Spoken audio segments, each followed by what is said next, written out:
President Nayib Bukele declared war on gangs, imposing emergency security measures and giving police sweeping powers of arrest. Thousands are now behind bars and the country is transforming before people's eyes, but there is a dark underside that's hidden from view. Human rights groups are dismayed, as are relatives, as more than 65,000 people have been arrested over the past year. El Salvador, a Central American nation once considered the murder capital of the world. Yes, it was that bad. For years, several rival gangs dominated and ruled the streets of El Salvador. In March 2022, El Salvadorans were victims of the worst spike in violence over one weekend since its civil war ended in 1992. The National Civil Police recorded about 14 fatal casualties on that Friday and reported over 60 dead the following day. It was the most violent day in El Salvador for over 30 years. President Nayib Bukele was already on a warpath against gangs, and then this happened. First came a government-declared state of emergency, then came the El Salvador Mega Prison. How is that going for El Salvador? Is she slowly turning into a police state? Let's take a look. By definition, any state with its government institutions exercising extreme control over its civil society and liberties is a police state. Here, there is deployment of internal security and police who have the power to play a heightened role in governance. It is mostly a totalitarian system of government. In the race to be one of the safest countries in the United States, is President Nayib Bukele turning El Salvador into a police state? Is he using these extreme measures to ensure security or tighten his power grip? First, let's start at the beginning. The initial state of emergency was declared on the 27th of March 2022. It was supposed to be a month-long solution, but has since been regularly renewed. Each month, the legislature extends the state of emergency to aid the administration of President Nayib Bukele's crackdown on gangs. The idea has been to help the government re-establish order, secure the life of its citizens, and to generally have control of its territory. The state of emergency has no doubt helped the national police to sweep the streets and make necessary arrests. The results have been crazy. Over 60,000 people have been arrested since the crackdown started. If the numbers have anything to say, it will only attest to the fact that this system of emergency security measures actually works. In less than a year, El Salvador's murder rate dropped by a little over 50%. The authorities have also recorded a total of 496 total homicides for 2022, as opposed to the 1,147 homicides from the previous year. And going by the look of things, El Salvador will record even lesser numbers by the end of 2023. The Salvadoran government is pleased with the results so far. They maintain that this reduction in homicides is only due to the state of emergency, given that these murderers are no longer on the streets where they can harm others. In September 2022, President Nayib Bukele addressed the 77th session of the United Nations General Debate. Here he explained how far El Salvador has come in terms of security, and also asked more powerful countries to not interfere in the implemented system that he has been able to prove works. Salvador has moved from being the most dangerous country in the world, literally the most dangerous country in the world. It has moved from that to being on the path to becoming the safest country in America. We have moved from being a country unknown to many, and those few who knew us due to the gangs, the deaths, violence, war. We've moved from that to becoming a country known for our beaches, our surf, our volcanoes, our financial freedom, our good governance, and the fact that we brought an end to organised crime.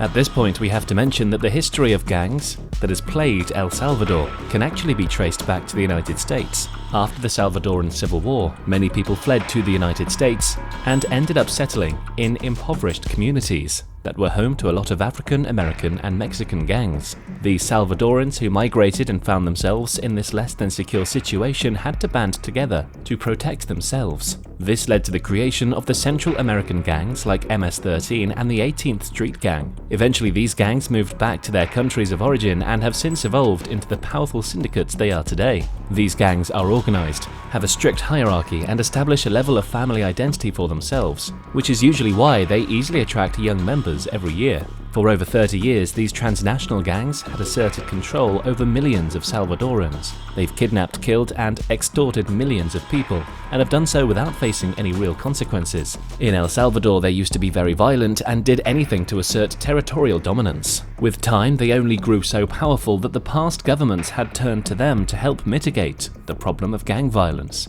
Yes, the government often made behind-the-scenes deals like lowering the homicide rates with these gang leaders. This is actually interesting because it proves that these gang leaders were the actual wielders of power. Whenever the crime rate needs to be lowered, all they had to do was put the word out and it was done. But these results were temporary at best and generally just ineffective. We cannot begin to imagine how Salvadorans survived in such a society. Small businesses are extorted and people are always looking over their shoulders, afraid to walk out at night. Under this reign of terror, we imagine that parents constantly lived in fear for their children. Their sons could be bullied or forced into joining a gang, or their daughters could be harassed or raped. Llegar a comprender la aflicción y la angustia que generó para un montón de gente tener que vivir bajo el puño cotidiano de estos criminales. Initially, President Nayib Bukele tried to follow this route to ensure national security when he took office in 2019. There are reports that he also promised the gangs that if the murder rate fell, he would ensure that the prison conditions were to be improved. Producía efectos inmediatos, era como una especie de esteroide para las políticas públicas de seguridad, ¿verdad? Each time the government approached the gangs with deals like this, the crime rates would actually reduce. In the long run, this only made these gangs more violent. As you can imagine, the government turning to them would give them a sense of influence and political power. The more the government turned to them, the more demands they would have. We imagine that whenever they wanted something, all they had to do was kill a couple of people to get the government's attention. Then came that violent weekend in 2022. Where the largest gang in the country, MS-13, killed about 87 people. This marked the beginning of President Nayib Bukele's ruthless yet effective crackdown on gangs. Since then, it seems like these gang members have either been arrested or fled, and those who were not able to flee are laying low. Whatever the case may be, El Salvador is the safest it has ever been. This war on gangs has made President Nayib Bukele one of the most popular leaders in Latin America. He has a very commanding presence on social media. He has also mastered the art of crafting his image in the way that he wants to be seen by the public. From TikTok to YouTube, his public relations team never misses an opportunity to put out high-end and well-produced videos to pass his messages across to the world. When it comes to killings, extortion, and every other gang-related crime, the people are seeing the results. But some would argue that this peace has come at a cost. Just like the rate of crime has drastically reduced, the rate of imprisonment has risen so much that it is the highest rate in the world. Disculpe, ¿a dónde llevan al muchacho? ¿Y qué hizo? ¿Pero qué hiciste, chico? ¿Ah? ¿No hiciste nada? ¿Por qué? El Salvador has been in a state of emergency for well over a year. Every day, thousands of soldiers and policemen are deployed to the poorest neighborhoods, and they have one task: going from one house to the next in search of gang members. ¿Nos permite pasar para verificar? Gracias, permiso. ¿Tiene algún recibo de agua o luz? ¿Cuántos viven acá por todos? Disculpe. Now the problem is these officers have expanded powers. They can arrest anyone they consider a criminal or suspect to have gang affiliations. They don't need any kind of hard evidence against you. Just say the wrong thing or make one wrong move, and you will be carted away. Reports show that these policemen have arrested so many people for the most implausible reasons. From tattoos to mode of dressing, a person can be profiled and immediately arrested. If by any chance you already have a criminal record, such a person's fate is sealed. Many are held indefinitely in dangerous, overcrowded prisons without trial or bail. Oftentimes, many people have disappeared after arrests. Personas, ¿dónde están exactamente? Eso no lo sabemos. ¿Con qué pandilla los vincularon? ¿A través de qué pruebas? Tampoco, porque todos los juicios son secretos. It is speculated that secret trials are held for these prisoners, which leaves their families and friends clueless about where they really are or what is happening to them. This is the reality of many people in El Salvador. They now live in a society where the government had to suspend a number of constitutional rights just to fight the gangs. Some rights that this state of emergency has suspended include the right to due process and the right to a defense. Noah Bullock, who is the executive director of the human rights organization, Christossel, spoke to Al Jazeera and explained that he had documented about 3,400 cases of arbitrary arrests that have taken place since the state of emergency began in March 2022. What was proposed as a response to a violent outburst over the course of a weekend has now radically transformed the criminal justice system itself. Now, many people are being charged with membership of an illegal group. This is a charge that attracts a sentence of anywhere between 20 to 40 years in prison. Once arrested, there is no access to lawyers and, even worse, They're not allowed to communicate with their families. Basically, the Salvadoran government can arrest whoever they want and charge them with severe crimes. And it is done without proper representation or any kind of due process. Ya están en la delincuencia, pues tenemos que ponerlos en la cárcel. No hay otra forma. According to the Salvadoran government, over 65,000 people have been arrested within the last year. Quite a number of them are minors as young as 13. For a system that works, it also has to be fair, and when it isn't, can it really be referred to as a system that works? Arrests are made so frequently that it is nearly impossible that innocent people have not been dragged into the prison system. Yes, gang members have been taken off the streets and are currently doing time in jail, but lots of innocent people have also been wrapped up in this fight against gang violence. Salvadoran legislator Claudia Ortiz puts it like this: there is currently no presumption of innocence during these arrests. There is only the presumption of guilt. Everybody as a gang member has been a way to normalize abuse against the population, and many of these people have done nothing. This problem can be traced back to the very beginning. When the state of emergency was declared, the government also set up a hotline to enable the people to report anyone connected to a gang. Big billboards were put in place with this hotline and the tag that said, "Help the government fight terrorists." This is not a bad thing. In fact, we are certain that majority were willing to join the fight against gang violence. Unfortunately, it would not take long for some people to realize that they could use this hotline maliciously. And so we began to notice in our cases a lot of people who were being detained as a result of anonymous tips. And sometimes it was really evident that they were like grudges that were being settled. There have been so many reports of such cases. Turning down someone's advances, defaulting on a loan, or even looking at someone the wrong way has become something of a risky business these days, because you just might go home and find the police at your door, ready to make an arrest, because of an anonymous tip they got. The end of one problem has made room for the rise of another.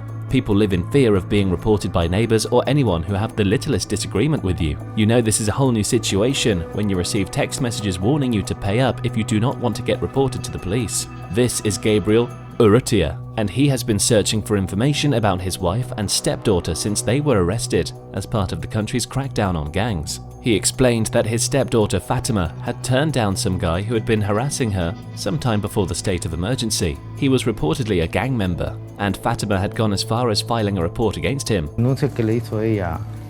Estaba un señor, señor que es pandillero. Este señor la empezó a acosar sexualmente, va. Eso fue un año antes del régimen. In June 2022, somebody reported Fatima to the police and accused her of extortion and making death threats to neighbors. But that was only the beginning. A few months later, his wife, Maria Luisa, was arrested based on claims that she was a drug distributor for MS-13. Gabriel followed up on this arrest with the authorities. He constantly asked after his wife and daughter, but eventually he was told that if he kept insisting, he would also be arrested. The police had confirmed to him that both cases started as a result of a citizen complaint. He asserts that they are innocent, but nobody has cared to listen to him. Now this is where it actually gets crazy. Gabriel's other daughter begins to receive threats to her phone. These texts come with demands that if she fails to meet, will result in Gabriel's arrest. En este texto dice: tu mamá y tu hermana ya están en el bote porque no me dieron el dinero. O sea, ahí él mismo se incrimina. Sí. Pero esto no es prueba de que Sí. ellas son inocentes. Es prueba. ¿Y lo has presentado? Sí. ¿A quién? La fiscalía no me lo ha querido agarrar. ¿Y por qué no lo agarran? Y hasta yo me hago esa pregunta. Testimonies like this make you question the entire process. Just like Gabriel, so many other families are dealing with the loss of relatives who have disappeared into the country's dangerous and overcrowded prisons. Many do not even know if their relatives are alive, or worse, there is no form of communication once they've been arrested. It is a divided society. For the most part, many people living in El Salvador applaud President Nayib Bukele's efforts. They are simply happy to live in peace without fear of the unknown. This is the reality for most people, but as you can imagine, a part of the population is not so happy with how things are. These rumors have circulated such that even those who have not had innocent family members arrested can understand the problem. But that is just the thing, they can only empathize. They do not see how much of a problem this is. Most Salvadorans have the opinion that the police are simply making a mistake, and that surely the system would not intentionally arrest just anyone. Still, if these heartbreaking testimonies are to be believed, the system in place right now simply does not care for justice, only for keeping anyone perceived as a criminal off the streets. It now seems like the government only cares about increasing the numbers in prison, even if it means sending in a few innocent people. The most heartbreaking part is that most of these people end up dying in prison, and even worse, when such people die, their family members are not informed. In most cases, these corpses are buried in common or mass graves. By chance, some families get lucky as some corpses are sent to funeral companies, who would then call to inform them of the loss. Noah Bullock confirms that the Christosal organization has recorded up to 140 in-custody deaths since the state of emergency began. Our investigations demonstrate a clear pattern of torture within the prisons, and so we don't discount that the number of people who have died in the state of emergency could be much higher. Going by this statement, it is possible that these inmates are initially made to endure extreme torture as part of the police investigation process. Ana Miriam Gonzalez's son, Carlos, was arrested in May of 2022. Police told her that he was being taken for questioning about possible gang connections. They said that if he was innocent, he would be released in 15 days. But Carlos didn't survive 3. Esto me lo entregaron allá, donde fui a reconocer a mi hijo. ¿Tú supiste que murió por lo que dice acá? ¿Qué dice qué? Falleció a consecuencia Asfixia mecánica. por asfixia mecánica por estrangulación. No dice nada más, no se investiga quién fue el autor de la estrangulación, nada. No, ahí no dice nada. Estaba golpeado, amigo. Bien golpeado. Y eso es lo que... It is a different kind of heartbreak to learn that a loved one, who you know was only a victim of an unfair system, died as a result of such agonizing circumstances. Salvadoran legislator Claudia Ortiz confirmed that the authorities don't share any information about these inmates with their families, and that even lawmakers like her do not have access to these inmates. The people, it's been tortured sometimes. They get sick. Some of them died in jail. The officials, they don't share any information with their families. And even you, as a lawmaker, you don't have access to information? We don't have access to information. And I don't know even if they are producing the information. Some people do survive these difficult circumstances. There are a few occasions where innocent people have been released, but these people live in fear of government retaliation and shy away from speaking up. Human rights organizations have mostly had access to anonymous accounts of these prison conditions. Most of these accounts usually begin with false accusations of gang affiliations.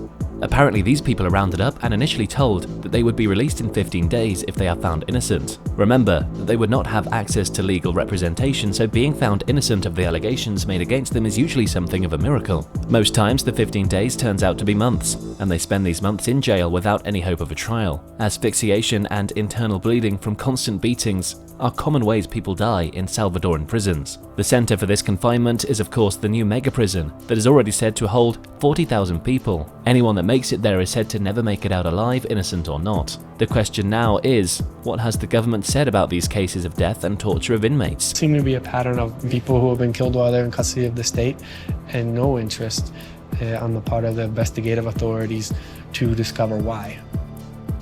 Since the state of emergency was declared, the Salvadoran government has posted videos showing off the high-tech police force that patrols the streets to sniff out the gang members. These videos have helped build President Nayib Bukele's image so much that he is now the most popular president in Latin America. President Bukele has said that more than anything, his methods have produced results. Families in El Salvador are now living in peace without fear that something might happen to their children or that their businesses would be exploited. Acá y en la mayoría de comunidades de nuestro país ya no pasa más, sino de que ahora tenemos la tranquilidad de que nuestros niños van a estar bien, de que nuestros jóvenes van a estar. Many believe that this is the basis of his popularity, which is not bad. He promised to take back El Salvador from the gangs, and that is what he has done. It is not surprising that he has an approval rating of over 90%. Sadly, the system is imperfect, and only those affected by it truly see the cracks. These gangs and criminal organizations terrorized El Salvador for so long that most people prefer to relish this new sense of security and freedom. And it is understandable. People can now go about their businesses freely, families can go on strolls in the evening without fear, and children can now play in the streets at night. Porque esas organizaciones criminales fueron el Estado durante mucho tiempo. It is remarkable what has been done to the one-time murder capital of the world, from cutting deals with the gang leaders to achieve some sort of peace, to actually rooting them out and dissolving their organizations. President Nayib Bukele has come a long way. President Bukele's influence has since enabled his party to take over the Legislative Assembly. In essence, there is no check in place for President Bukele's power. They don't have any balance and they don't have to negotiate with any other party. All the powers of the state, without a single exception, are in the hands of President Nayib Bukele. Do you think this is a long-lasting peace? Judging from the history of the crackdown on gangs, it usually ends with them regrouping and coming back stronger. The future of El Salvador may not be certain, but it is a fact that President Nayib Bukele has indeed transformed El Salvador.